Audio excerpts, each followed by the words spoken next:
मतदारसंघाचा पंचनामा या कार्यक्रमामध्ये पुन्हा एकदा आपल्या सर्वांचं स्वागत आहे। आपण आहोत कळवा मुंब्रा मतदारसंघामध्ये आमदारांनी केलेल्या कामाची पोचपावती जनता जनार्दन देणार आहे। जनता जनार्दन आपल्या समोर आहेत। काय सांगाल आमदार जितेंद्र आव्हाड यांच्या कामाची पद्धत जी आहे योग्य आहे का, कशा पद्धतीने काम करतायत? मी ॲक्च्युली या एरियामध्ये 20-25 वर्षापासून राहतोय। माझं शिक्षण देखील इथेच झालं। पहिल्यांदा आम्ही या रोडनी जायचो, त्यावेळी काहीच सुविधा नव्हत्या या ठिकाणी। रिक्षा वगैरे भरपूर असं गर्दी असायची, जाताना चिखल। पण आता आम्ही बघतोय की कळवा स्टेशनचं पूर्णपणे स्वरूप बदललेलं आहे। हा जो रोड आहे या ठिकाणी पण जाताना खूप अडचणी होत्या, पण सर्व मिळालेले। आता हे दुकानं पण एका साईडला झालेली आहेत, खूप काही सुविधा आलेल्या आहेत। तसेच साहेबांनी वायफायची सुविधा आमच्यासाठी उपलब्ध करून दिलेली आहे। त्याचा आम्हाला अभ्यासासाठी पण फायदा होतो। आम्ही इथे येतो, काही वस्तू आम्हाला डाउनलोड्स करायच्या असतील, काही नोट्स असतील, आम्ही इथे उभे राहून मोबाईलमध्ये डाउनलोड्स करून घेतो। ह्या सगळ्या गोष्टींचा फायदा आव्हाड साहेबांमुळे आम्हाला झालेला आहे। का मेरे वार्ड में जो काम हुआ है उतना नहीं हुआ जो होना चाहिए। आमदार ने एक छोटा सा काम किया है, बाकी कुछ भी नहीं किया। पूरे 5 साल में कुछ भी नहीं किया। रास्ते का रिपेयरिंग कर देने से रास्ता का एरिया का विकास नहीं हो जाता, क्योंकि हमारे जो काम होना चाहिए, इसे हमारा रास्ता है, मार्ग है जाने का आने का, रेलवे स्टेशन हो गया या रोड पे हो गया, कोई भी मार्ग हमारे पास सुरक्षित नहीं है। जिस वार्ड में मैं रहता हूँ उस वार्ड में आमदार की तरफ से कुछ भी नहीं हुआ। पोस्टर लगते हैं, बड़े बड़े पोस्टर, वो पोस्टर्स देखने से काम नहीं होता, काम करने से काम होता है। उन्होंने सिर्फ आज तक पोस्टरबाजी किया है मेरे वार्ड में।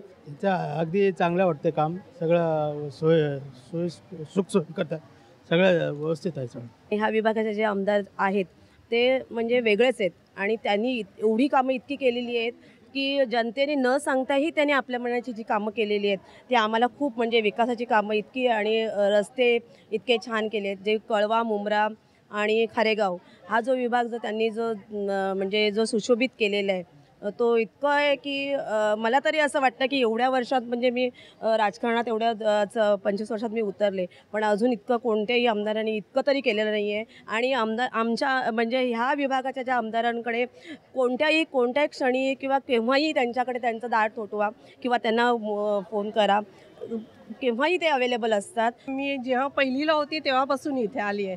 कळवा म्हणजे अगदी डेंजर होता। आम्ही सिंधरीहून आलो तेव्हा आम्हाला एकदम आश्चर्य वाटायचं की बापरे, पण त्यानंतर आता जो कळवा आहे ना आमचा A1 आहे कळवा। मी अगदी लहानची मोठी झाली आहे इथे, म्हणजे अगदी तुम्हाला सांगते ना काही कळत सुद्धा नव्हतं।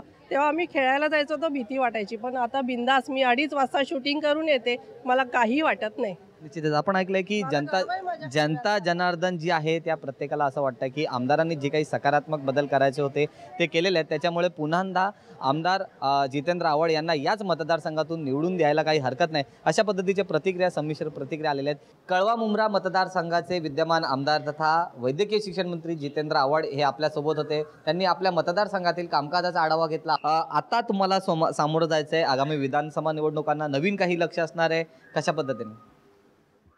ये पब्लिक है, ये सब जानती है। 5 वर्ष सातत्यपूर्ण लक्ष केंद्रित करून एका मागासलेल्या मतदारसंघाला विकासाच्या नावाने पुढे आणलं।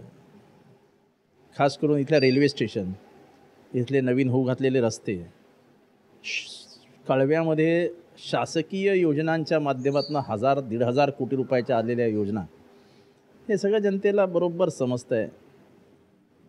कळव्यामध्ये 0 लोड शेडिंग, मुंब्र्यामध्ये विविध योजनांच्या मार्फत आणलेले पैसे, त्याच्यातनं उभे राहिलेले 100 कॉन्क्रीटचे रस्ते, विद्युत प्रवाहामध्ये होणारा म्हणजे जो खंडित विद्युत प्रवाह होता तो सुधारण्यासाठी जवळजवळ 100 कोटी रुपयाचा केलेला खर्च, हे सगळं जनता लक्षात ठेवून आहे। जनता खूप समजदार आहे आणि शेवटी जनता जनार्दन ही परमेश्वरासारखी आहे। परमेश्वर काय आशीर्वाद देतो तो बघूया। आमदार जितेंद्र आव्हाड यांनी या ठिकाणी आपलं मनोगत व्यक्त केलेलं आहे। आपल्या एकंदरीत कामकाजाचा आढावा त्यांनी जय महाराष्ट्राच्या माध्यमातून दिलेला आहे।